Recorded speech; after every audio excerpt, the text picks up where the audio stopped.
구체적으로 어떤 증언을 할 것인지 부탁대로 증언할 것인지가 정해져 있지 않기 때문에 부탁하려고 계속 전화하는 거 아니에요. 또 걸고 그다음에 이거는 아무리 전화 100번 해도. 그래서 그 또 이재명 변호사가 전화해서 그거 한번 답변서 보내보세요. 근데 그 증인 나갈 때 무슨 나가는 거 서류 있잖아요. 그거 보내보라 그러니까 너무 추상적이라 빡 끊어놓고 다시 좀 써라 그러고 그래서 그걸 다시 김민선 씨가 2번이나 써서 보냈다는 거예요. 그다음에 증언하기 전에 답변서 다 보내서 자 요렇게 할 테니까 요거 이해하시면 됩니다.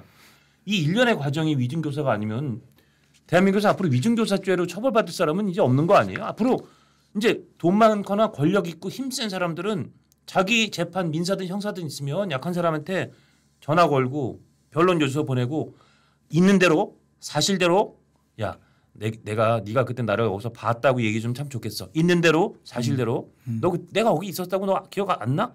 잘 생각해봐. 있는 대로 사실대로 나 있다고 저 얘기 못 하겠다고 다시 한번 생각해봐. 있는 대로 야 내가 그때 거기서 나랑 같이 있었지. 예 그래 증언해줘. 있었다고 증언해요. 사실은 그런 전혀 같이 안 있었는데 알리바이를 만들어줘요. 그래도 이거 시킨 사람은 변론 요소도 보냈고 계속 전화를 4번 걸어서 없는 얘기를 기억이 없는 걸 해달라 그랬지만 있는 대로 사실대로 그 얘기했으니까 이 사람은 위증교사 아니라는 거 아니에요. 그 얘기잖아요. 이 판결에 따르면. 그래서 이게 뭐 그렇게까지 그 힘들게 예를 들 필요도 없이 이건 그냥 단순히 무죄 판결을 찍어내기 위해서 만들어낸 억지 논리뿐이고 이건 논리칙과 경험칙에 맞지 않아요. 그러니까요. 아니 왜냐하면 저는 그래서 이게 뒤집어질 가능성이 높다고 보는 게 2심 가서도 판사들도 재판부에서 보기에 이 판결을 인정하면 앞으로 대한민국 재판에서는 위증, 증인 오염, 증인 사전 연락 마구 막 주물르고 만지고 하는 거 다 해도 뻥 뚫리겠네. 앞으로 재판 어떻게 해? 우리 재판 어떻게 해? 우리 밥줄이 끊어지겠네? 뭐 밥줄이 안 끊어지지. 계속 뭐 말도 안 되는 재판 하면 되니까. 근데 이제 그러면 사회정의는 어디로 가면 맞습니다. 교도소에 있어야 될 범죄자들은 다 밖에 나올 거고 특히 이런 경우에 이제 조폭 두목들은요. 완전 이제 뭐 세상에 그냥 무죄 허가증을 받은 거예요. 범죄자들이 거리를 활보하게 만드는 기상천외의 판결이죠. 그래서 이게 그리고 가장 중요한 거 자꾸 여기 무슨 직접 증거가 없다.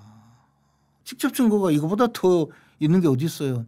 직접 증거와 간접 증거가 뭐냐 하면 차이가 직접 증거는 제가 어떤 그 현장에서 본 거예요. A가 B를 칼로 찌르는 것을 봤다. 그리고 법정에 가서 선서를 하고 제가 그 A가 B를 칼로 찌르는 것을 현장에서 봤습니다. 하면 직접 증거죠. 내가 직접 체험한 증거니까.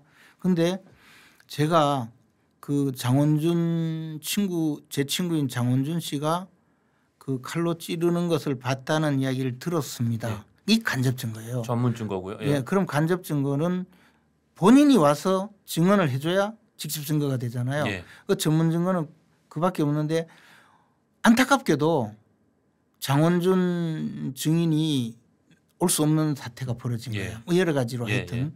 그러면 그 경우에 한해서 전문 증거라도 증거 능력을 인정하는 경우를 전문 증거의 법칙을 형사소송법에 자세히 규정했어요. 그렇죠. 그런 것 때문에 직접 증거와 간접 증거인데 직접 증거가 없다고 하는 것은 이분은 도대체 증거법을 아는지 모르겠어요.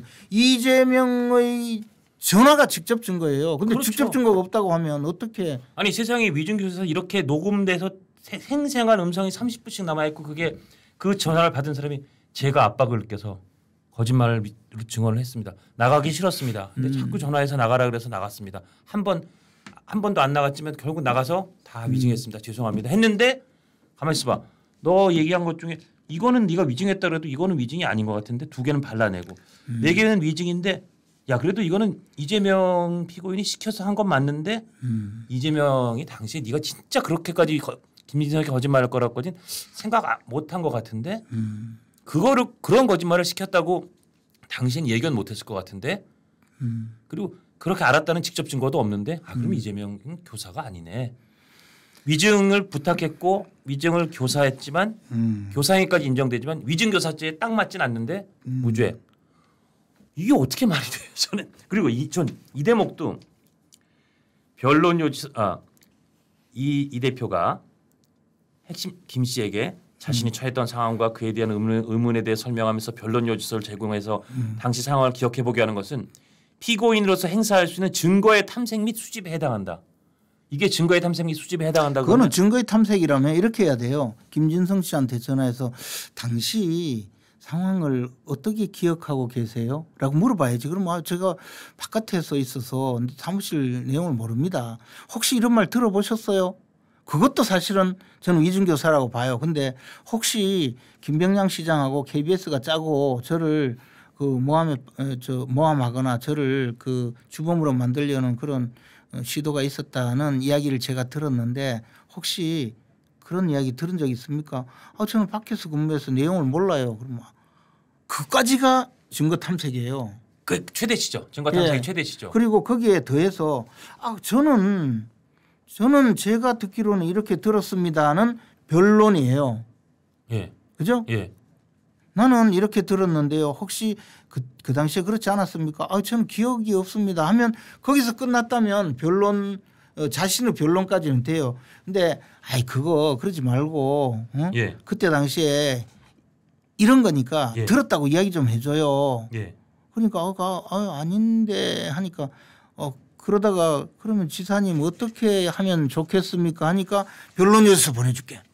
그러니까 그러면 그래서 변론 요지서를 보냈는데 그것까지도 증거의 탐색 및 수집에 해당한다는 게 저는 그거는 증거의 탐색 수집이 아니지 내 주장을 강요하기 위한 수단이지. 그러니까요. 그래서 이게 만약에 거기에 그 부분을 빼고 그게 증거의 탐색 수단이 아니라고 하면 수집이라고 하지 않으면 그다음에는 위증을 교사한 행위로서 그것을 봐야 되잖아요. 예. 그러면 이게 무죄 판결을 못 하는 거예요. 그래 어거지죠. 예. 그런 변론 요지서를 보내주고 하는 게 위증 교사하는데 그것도 시그니처 중에 하나라 그러더라고요. 근데 그게 가장 중요한 수법이지 이거 읽어보고 우리 주장은 이거니까 공부 좀 해라. 그러니까요. 그래서 당신 기억을 좀 지우고 내 기억으로 우리 쪽 주장으로 기억을 좀 바꿔주세요 이거잖아요. 그러니까요. 그리고 당신 그러면 법정에 가서 증언할 내용 한번 써보라고 써서 내용을 보니까 이게 자기 기억이 있는데 이쪽으로 아무리도 획 못하잖아요. 그러니까 진술서를 쓰잖아요. 예. 진술서는 마음에 안 드는 게 그래도 고쳐줘. 그러니까요. 고쳐줘 가지고 그러지 말고 이렇게 구체적으로 좀 해달라고. 그래서 그걸 내잖아요. 그렇죠. 그다음에 증언하기 전날 또 이렇게 우리가 물어볼 테니까 질문지 다 보내주고 여기 예라고 답하라고 해서 나와서 예 답하고. 그래서 이 사람이 더군다나 그 기억대로 증언한 것도 아니고 상대방이 요구하는 대로 예라고 대답한 기계야. 맞습니다. 예. 증언 기계였다고. 그래서 그것이 이제 사실은 형사재판에서 원래 그 유도 신문을 하지 못하게 되어 있어요. 예. 원래는. 근데 이게 과거에는 그 속기사를 그 법정에 속기사들이 증언하는 것을 전부 다 속기를 해서 기록에 남기잖아요. 그렇죠. 근데 그렇게 하면 이제 비용 부담이 너무 많이 들어. 예. 속기사가 많이 없어. 예. 그러니까 이제 법원 사무관 실무관들이 그걸 적어야 되는데 질문을 하면 안 적을 거 아니에요. 그럼 나중에 질문 답변 다 했는데 속기도 안 돼 있고 적지도 않았어. 그러면 허공에 붕 뜨잖아요. 판결 나중에 작성하려고 할 때 그때 뭐라고 했더라 이래 되잖아요. 증거가 없잖아요. 그거에 대비해서 질문을 증인은 그때 당시 2024년 11월 27일 광화문 근처에서 그 김갑돌이하고 김을돌이가 서로 싸우는 거 봤습니까? 그러면 예. 그때 김갑돌이가 을돌이 위에 올라타고 얼굴을 때리는 거 보셨나요? 예. 때릴 때 심하게 욕설까지 하던가요? 예. 욕설하면서 목을 쪼았나요? 예. 이렇게 해야 그리고 증인 신문 사항을 그렇게 하면 앉아서 법원 직원이 공표 요구만 하는 거야. 그 그렇게 하다 보니까 이 유도 신문이 아예 일상화돼 버린 거죠. 근데 지금은 이게 이제 그 전부 녹취를 하고 속기를 다 하는 시스템으로 바뀌었어요. 그러면 예. 재판장이 그걸 제지를 해야 돼. 그리고 실제로 못하게 해요. 그렇게 묻지 말고 그 당시에 뭘 보셨나요? 그러면 어떻게 싸우던가요? 이렇게 물어봐야 그치, 되는 거죠. 그러면 재판장이 유도신문을 하지 마십시오 또는 검찰에서 유도신문 그렇게 하면 안 된다고 제지를 하면 저 증인 그 광화문 그 2023년 11월 27일 날 오후 2시에 광화문 근처에 가신 적 있습니까? 예. 그때 현장에서 혹시 사람들 싸우는 거 봤습니까? 예. A하고 B, 김갑돌이하고 김울돌이가 서로 싸우고 있었는데요. 그때 구체적으로 좀 이야기해 보세요.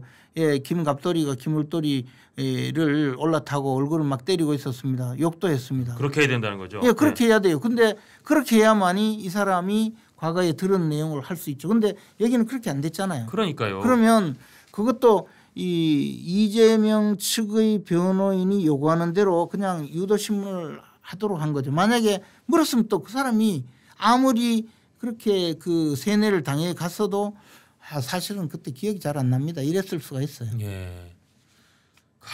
그 기억을 씹는다는 게 그때 통화 내용에 보면 공격 타겟은 목표는 나였기 때문에 고발을 하면서 KBS 측하고 여러 차례 협의를 했던 것은 분명하고라고 이재명 지사가 얘기를 그러니까 하고 이렇게 계속 그렇게 세뇌를 하고 있는 거예요. 거지. 그래서 이거 읽어볼수록 참 말이 안 되는 아니 막 이런 걸 설명하고 변론 요소 보내줄게요. 텔레그램 써요? 텔레그램으로 보내줄게요. 텔레그램 쓰는 거는 사실 약간 보안성 딴 사람들 알게 하기 싫다는 약간 그런 이게 자기도 떳떳한 일을 하는 게 아니라는 거를 약간 방증해 주는 건데. 그럼요. 근데 그거를 피고인이 행사할 수 있는 증거의 탐색 및 수집에 해당한다고. 김 씨와 통화한 후 텔레그램으로 변론 요지서를 보낸 부분에 대해서 상식에 반한다거나 선거법 위반 사건의 피고인으로서 행사할 수 있는 방어권의 정도를 벗어났다고 보기 어렵다. 그러면 이 부분에 대해서는 앞으로 판례가 형성이 되어야 될 것 같아요. 예. 그러면 피고인이 증인들한테 전부 내가 지금 법정에 이런 내용을 냈습니다. 당신 읽어보고 거기에 맞춰 증언해 주세요 하는 게 다 괜찮아져야 돼요. 다 허용이 돼야 되는 거잖아요. 그러면 이제 돈 있는 사람, 힘 있는 사람, 유권 무죄, 무권 유죄, 유전 무죄, 무전 유죄가 되는 무전 거죠. 유죄가 진정한 되겠죠. 그런 시대를 여는 역사적인 판결이 되겠네요. 이 판결이 정말. 그래서 이게 항소심 가면 이 지금 무죄 판결을 문을 쓰기 위해서 동원된 논리 중에 어느 하나도 논리칙과 경험칙에 맞지 않다. 그렇게 해서 이게 깨질 거라고 저는 100% 확신합니다.